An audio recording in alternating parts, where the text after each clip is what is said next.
Salut à tous et bienvenue sur AZ237. Gagner au jeu de hasard est une grande preuve que l'on est une personne chanceuse. Un ancien facteur anglais gagna à la loterie et crut pouvoir enfin mener une vie meilleure et prospère, mais les choses se passèrent autrement. L'argent fait-il toujours le bonheur ? Regardons son histoire. Avant de commencer, voici la question du jour. Mon premier est un métal précieux. Mon deuxième est un habitant des cieux. Mon tout est un fruit délicieux. Qui suis-je ? Donnez-nous votre réponse dans les commentaires. La réponse exacte vous sera donnée à la fin de la vidéo. N'hésitez pas à liker la vidéo pour nous encourager et si vous êtes nouveau sur la chaîne, abonnez-vous et activez la cloche de notification pour ne manquer aucune de nos prochaines vidéos. En 2012, le facteur britannique Adrian Bayford vivait dans une campagne anglaise avec sa femme Gillian. Un matin d'août, en allant au travail, il décida de s'arrêter dans un kiosque à journaux et y acheta un ticket de la loterie Euromillions. Le destin tourna en sa faveur car grâce au fameux ticket, il gagna au tirage au sort et remporta l'énorme somme de 148 millions de livres sterling, soit 184 millions de dollars. Il devint ainsi la deuxième grande fortune de l'histoire de la loterie britannique. Comment feriez-vous découvrir que vous êtes devenu multimillionnaire ? En appelant votre patron pour démissionner ? En allant commander en ligne la croisière de vos rêves ? Bayford, lui, se contenta d'appeler Domino's Pizza du coin et passa une commande de tartes pour sa femme et lui. Il était devenu instantanément fortuné, le meilleur était certainement à venir, croyait-il. Dès lors, tout ce que Bayford fit n'était ni modeste, ni humble.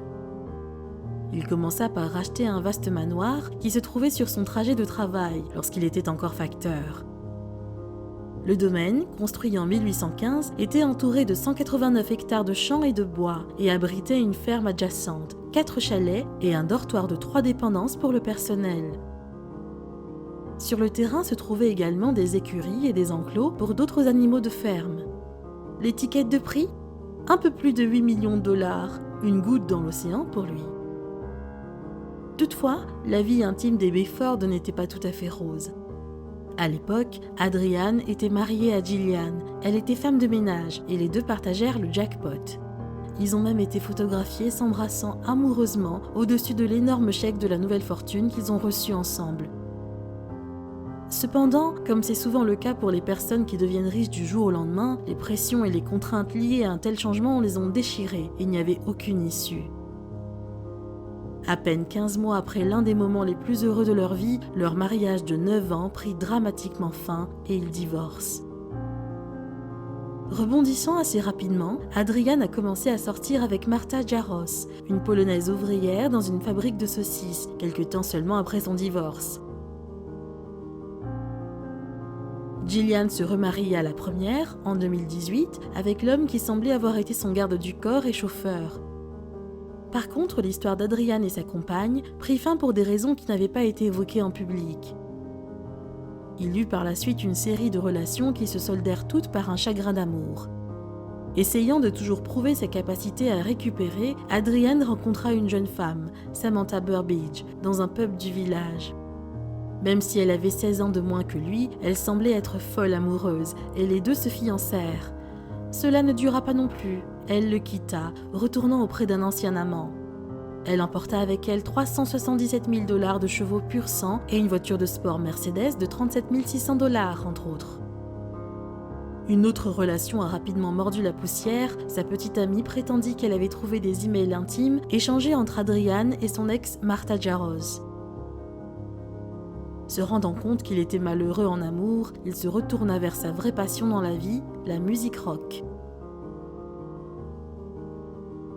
Après avoir quitté son poste de facteur, cet inconditionnel du rock avait un stand vendant des CD d'occasion sur le marché local, puis il ouvrit un véritable magasin dans le centre-ville de sa région natale.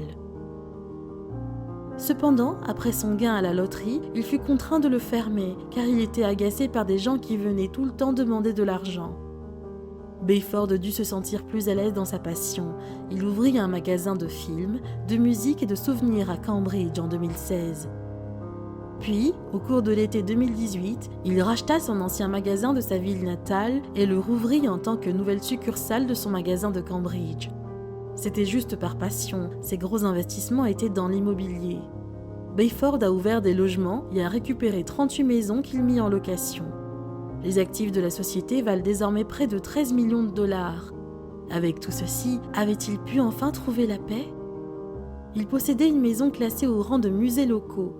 Cette maison historique était entièrement la propriété d'Adrian. Il y érigea des statues de chevaliers en armure brillante, tandis qu'à Noël, les visiteurs étaient accueillis par une énorme figurine du Père Noël britannique. Une des 2 allées du manoir était flanquée de statues de sangliers.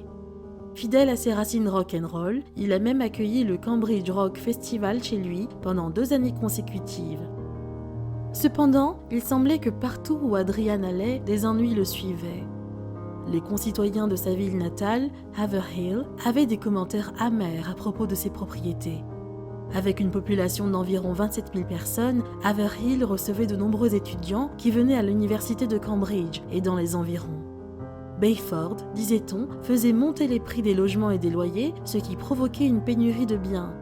« C'est dégoûtant qu'il puisse acheter toutes les maisons de la ville », déclara un conseiller municipal. Avec son empire commercial en feu et sa vie amoureuse désastreuse, il semble qu'Adrian atteignit finalement son point de rupture. À Haverhill, chacun avait son avis sur la vie du multimillionnaire. D'une part, ses amis affirmaient catégoriquement que sa fortune le rendait de plus en plus isolé, au point qu'il ne se sentait même pas à l'aise de sortir pour prendre une bière. D'autre part, les habitants qui ne l'appréciaient pas disaient qu'il était simplement un arriviste fatigué d'entretenir son énorme maison de 7 chambres et tout le terrain autour. La solitude de l'existence d'Adrian était horrible. Il était riche au-delà de ses rêves les plus fous, mais n'avait personne avec qui partager ses richesses. En septembre 2018, après que sa dernière petite amie l'ait quitté, Adrian fut aperçu en train de boire seul lors de la fête de l'Oktoberfest de Cambridge. Bien qu'il portait un chapeau de marque, semblait bavarder avec des serveuses et danser avec des amis, et il n'y avait aucun doute sur la solitude du grand homme, qui était assis à sa table et buvait tout seul. Un de ses amis déclara à la presse ce qu'il pensait du déclin d'Adrian. Il a été blessé par de mauvaises relations, et il a l'impression que tout le monde en ville veut un morceau de lui, a-t-il déclaré. À 48 ans, Adrian ressentit le besoin de se poser. Il en avait assez, il avait assez d'argent pour changer ce qu'il voulait, mais il se rendit compte que son souci ne venait ni des maisons, ni des magasins. Selon son ami, il souffrait simplement de se retrouver piégé dans une vie dont il ne voulait pas. Tous ces Range Rover, chevaux, moutons et poulets ne l'ont jamais intéressé, déclara son ami. Il est plus intéressé à manger des poulets qu'à les nourrir. Puis, quand Gillian s'est remariée, ça a été de trop pour lui. Adrian prit un moment pour observer longuement sa vie et constata qu'il dépensait son argent pour rendre les autres heureux. Il avait gaspillé tellement d'énergie dans des choses pour lesquelles il ne se souciait même pas. Le manoir, l'immobilier, rien de tout cela n'avait d'importance pour lui. Sa fortune ne l'avait pas rendu plus heureux, elle lui avait tout enlevé. Son ami comprit certainement lorsqu'il manifesta le besoin de s'éloigner. Il pouvait certainement se le permettre, alors pourquoi pas ? Malgré que cet ami et les quelques personnes qui se préoccupaient de lui étaient inquiets de ce qui allait lui arriver, Adrian décida de partir pour essayer de prendre un nouveau départ, sans dire précisément à ses proches où il allait. Il leur dit juste qu'il irait en Australie. C'est difficile de dire qu'Adrian n'est pas un homme difficile, et sa décision de quitter sa terre natale ne fut certainement pas facile à prendre. Même si, à cause de ses multiples aventures, il est passé pour un coureur de jupons, il est évident que les femmes en ont bien profité aussi. Il était si riche, mais dans le fond, il n'avait rien à donner. Au final, c'est juste un homme qui a commis des erreurs, comme nous pouvons tous en commettre, et qui a juste besoin d'une seconde chance pour mieux faire. Quelle est votre opinion au sujet de cette histoire ? Dites-le nous dans les commentaires. Et maintenant, la réponse à la question du jour. L'orange. Bravo à tous ceux qui ont trouvé la bonne réponse. Nous voici arrivés au terme de cette vidéo. Merci de l'avoir regardée jusqu'à la fin. Surtout n'oubliez pas de la liker et de la partager avec vos amis. À très bientôt sur AZ237.